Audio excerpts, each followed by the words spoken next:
পুকুরের মাছ চাষের আড়ালে বেআইনি বাজির কারবার। চম্পাহাটিতে ফের বাজি বিস্ফোরণ, আহত হয়েছেন দুজন। লোকালয় থেকে দূরে একটি ঘরে বেআইনিভাবে বাজি তৈরির কাজ চলছিল বলে অভিযোগ। বিস্ফোরণের পর অতিরিক্ত পুলিশ সুপার অতীশ বিশ্বাসের নেতৃত্বে এলাকায় পুলিশ বাহিনী। বিস্ফোরণের কারণ জানতে চলছে তল্লাশি ও তদন্ত।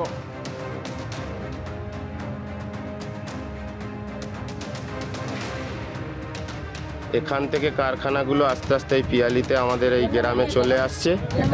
আজকে দেখুন এই চারিদিকে ঘর বাড়ি,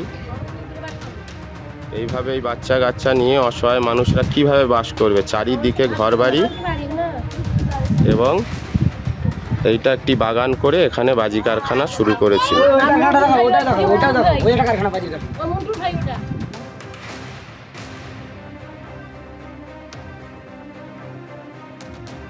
যখন ওই বাজির আওয়াজটা হয়, আমি তো ঘরে থেকে কাজ করছিলাম, তখন ঘরটা দিকে কেঁপে উঠেছে, অনেক জোরে কেঁপে উঠেছে। আর আগুন ছিটকে ছিটকে জোরে দিকে পড়ছিল। তোমার বাস্ট করলো, তখন তো এদিকে আগুনটা ছিটকে পড়েছে। ওখানে জানতাম ফিশারি করেছিল, ওখানে মাছ ইয়ে করবো বলে। আর এই এবারে জানতে পারছে বাজি ওরা ইয়ে করছে।